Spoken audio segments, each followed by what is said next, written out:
Hi, everyone. Thank you so much for joining us in our next session for our intro to virtual assistants.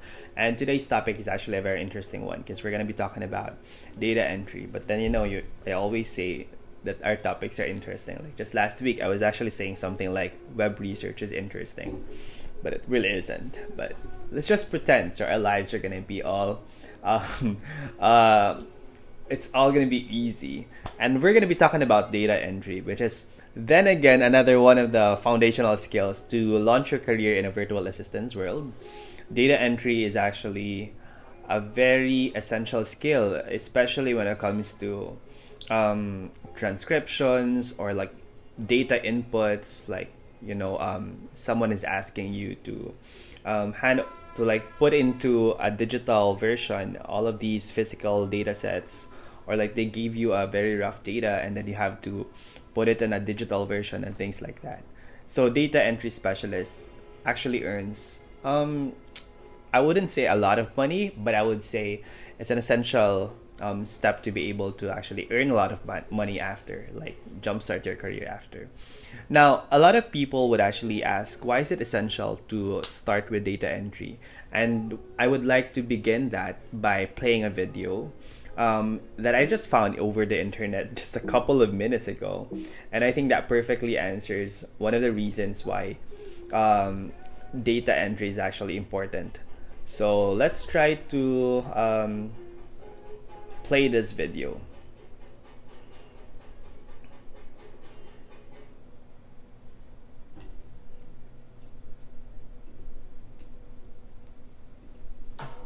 Hello there! Get ready to boost your typing skills and have fun doing it. You might be asking yourself, why should I learn to type? Let's look at it this way. Imagine you're driving a car.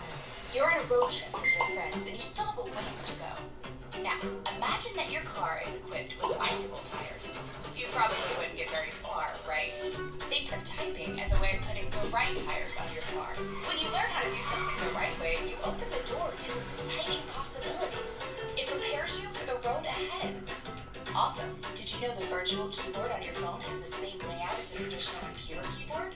That's right, they both have a QWERTY key layout. In other words, learning to type will improve your texting speed. No matter what age, typing is an important skill that makes you stand out. It's something we all need in this computerized world today. With practice and dedication, you'll make it far because you'll be typing like a pro. We're glad you're here and look forward to guiding you on this journey.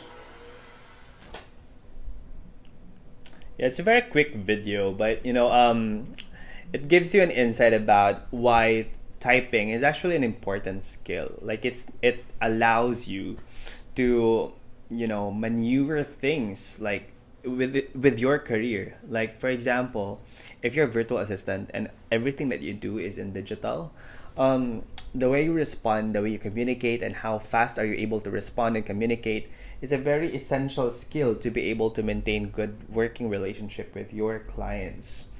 I'm trying to figure out why my computer's battery is actually going down even if it's actually on charge. Anyway, let's continue. So going back to the conversation that we have here. Okay, in this discussion, we're going to be talking about data entry jobs, where to apply, common questions about data entry, and then where to take tests. So let's start right away with data entry jobs.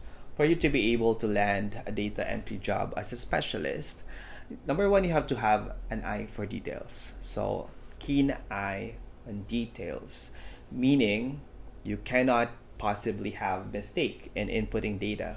It's important that you actually have to be very meticulous about every particular information that you're putting in out there, because that's the job that is required for you.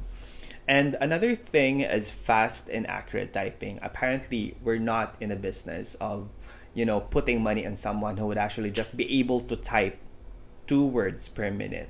That's not the business here. Ideally, you're supposed to reach, on most ideal cases, 65 words per minute. If you can do that, advanced typists would actually go as high as 90. And then people who land data entry specialist jobs although not the good ones, but the menial ones like CAPTCHA would actually just be required to render 30 words per minute. And then you need to be able to understand the process, of course. You need to have that in mind that for me to be able to accomplish this task, I just need to open the Word document and I just needed to be able to export this into PDF. All those kinds of like processes that you have to be able to understand to execute properly in making sure that you get to complete your data entry job. The second thing we have to take note is equipment. So basic wise, you have to be able to have a desktop or laptop. You have to have the machine to be able to do the data entry specialist job.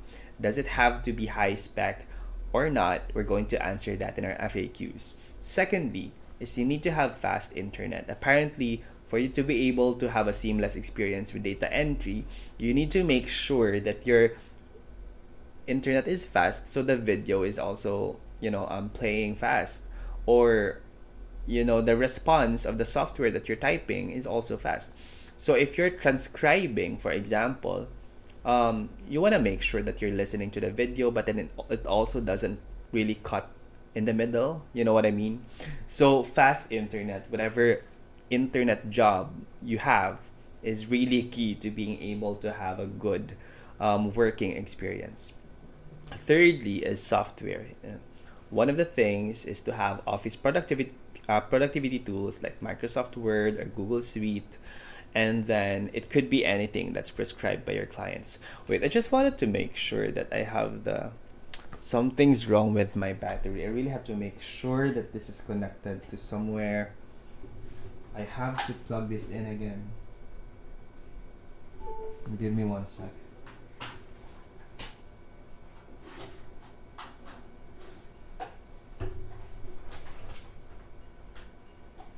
Unfortunately, it is plugged in.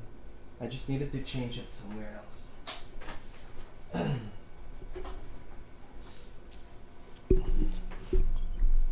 Really sorry, guys.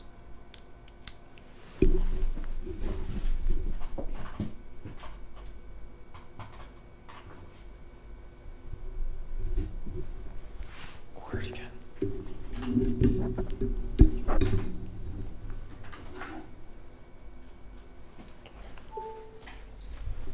I might have to record again, but not for you guys, because you guys are my students, so that should be okay. It always happens.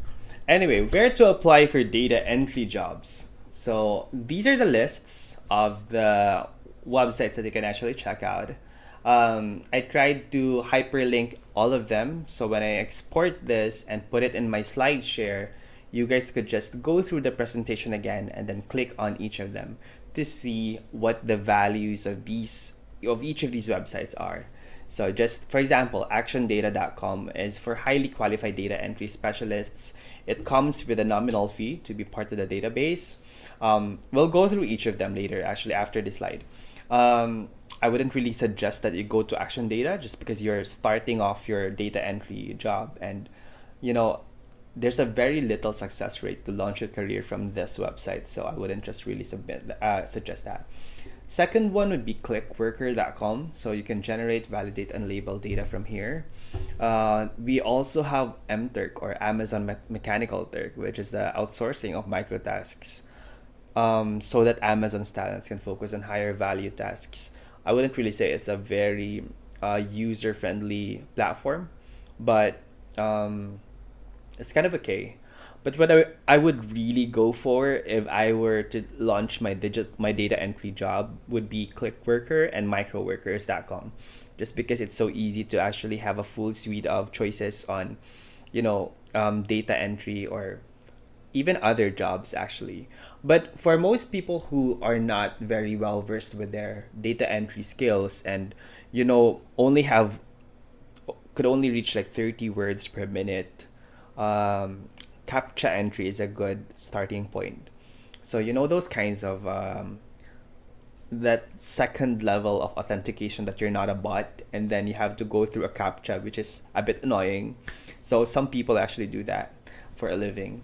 And I remember this one time that I met someone who actually does this for a living. She's actually earning well, and I was just telling her that you have one of the most annoying jobs in the world.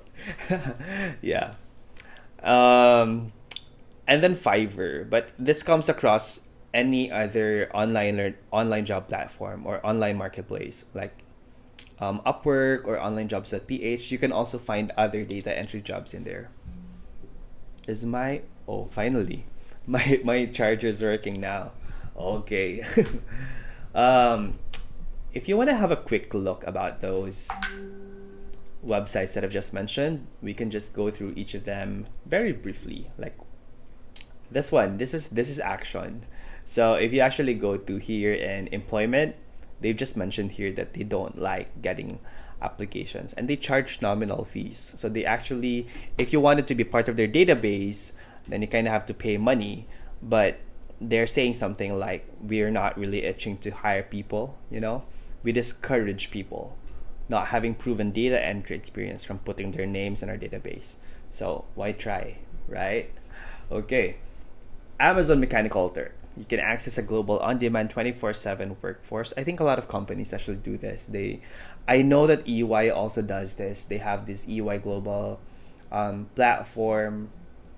I forgot, but I used to work for EY as a client of mine when I was working as a digital brand manager for this social selling company in the UK. So they have this EY global workforce platform that allows their company their talents to actually upskill themselves, but at the same time um, have a totally have a totally global remote workforce that allows themselves to upskill themselves. I think it's kind of like similar to this. It's more of like Amazon is extending towards like externally rather than EY doing internally, but that's completely out of the topic. Let's talk about ClickWorker. This is ClickWorker. It's very nice actually. It's in ClickWorker is you just have to click this, earn money as a ClickWorker, and then profit from your talent. So you create an account and then look into the different jobs that are available here. And then we also have the micro workers. So like what I've mentioned before, there's a full suite of choices here that you can actually look into and find what job do you think is most appropriate based on your skills. So yeah, that's just a quick view. And then lastly would be, yeah, the CAPTCHA sites. So this is what I've mentioned, right? There are a lot of people who are actually earning from putting some annoying stuff right in front of our screens, and that's it. Now, if you wanted to actually apply for such a job, there are some people who actually earn more than 10,000 rupees per month. I don't really know how much that would be, but I think that's a lot, you know. So you're gonna have to try it as well. You might want to give that a shot. Going back to our presentation.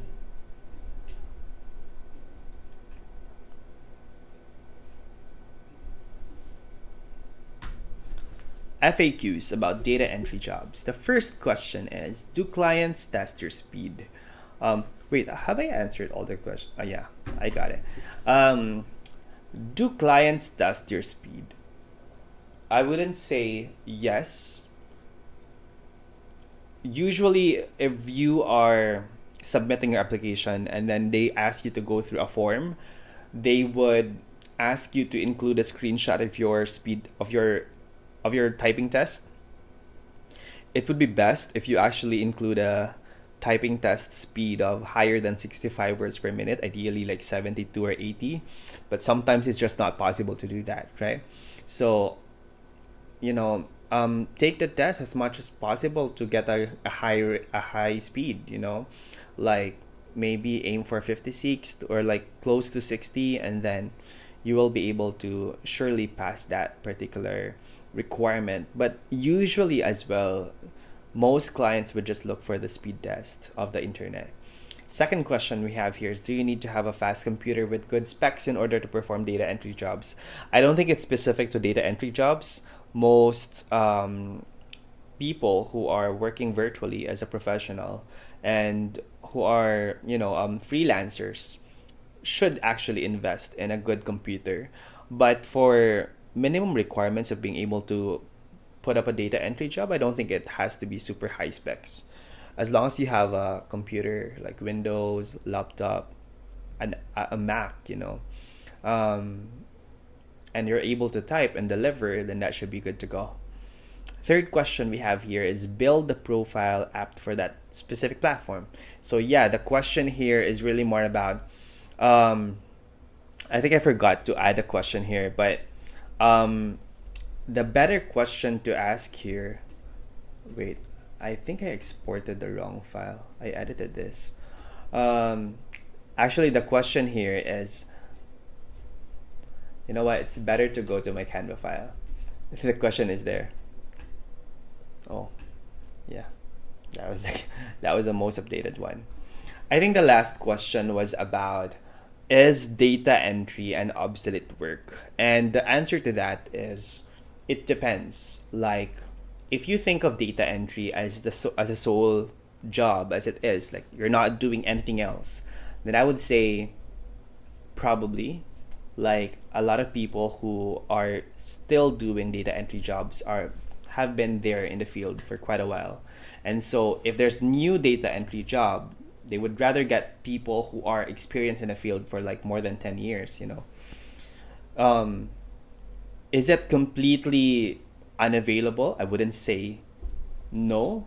I think that a lot of people who have done data entry before probably have moved on with their lives as well, and then they accepted new jobs. So a lot of data entry jobs, which are menial, considered menial by the way, will probably be handed over to new ones, like new entrants to the digital field. But another thing to look into is that data entry as a job doesn't have to be a sole job. It could be a hybrid. You're probably doing data entry on the side, like inputting data from Shopify and then putting that into spreadsheet. But that's just one element of your job. You're still doing other things like social media marketing and video advertising and many other things. So what I mean to say is that data entry is a skill. It's not just a job. So you have to be able to equip yourself with that particular skill. Last thing that we will actually go through is we will visit each of these platforms and try our luck in trying out all of these. So let's go through them. The first one is actually this is where I actually played a video, so we're going to skip that. You will be taking a lot of tests from this platform, and if we're just going to go through that very quickly, there is a user account choice for teachers and for students. You just basically click sign up and then create your profile, and you will be able to save your typing tests from there. So make sure that before you take your typing tests, make sure that you already have created your account so it's saved. And you needed to take the screenshots for your tasks, by the way. The other platform is officialtypingtest.com. So it tracks the words per minute. Sometimes if it's not words per minute, it's tracking the keystrokes per hour. And it also gives you a good idea or overview about the speed that you should aim for. So I think on most cases, like for this one, for official typing test, they actually give a certificate of like certifying what's your speed test, or like the speed test for your typing.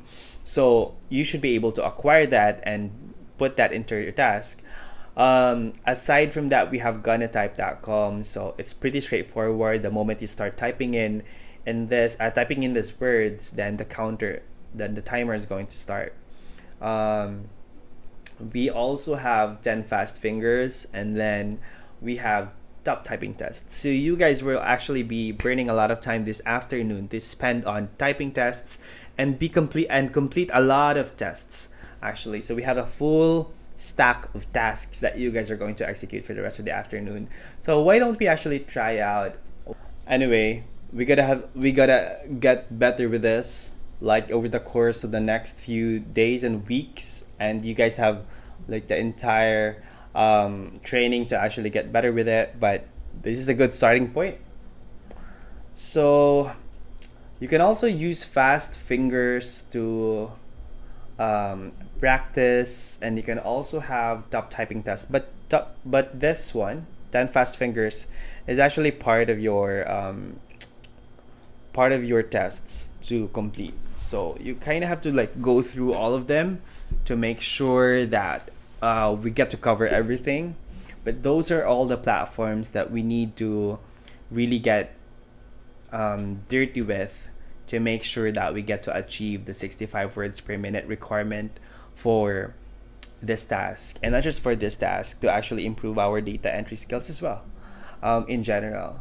So, going back to our presentation, I think that's pretty much it actually. And I want you to be able to focus on making sure that you spend the rest of the afternoon looking into each of the tests and completing the tasks and taking a screenshot for all of the results that you're getting.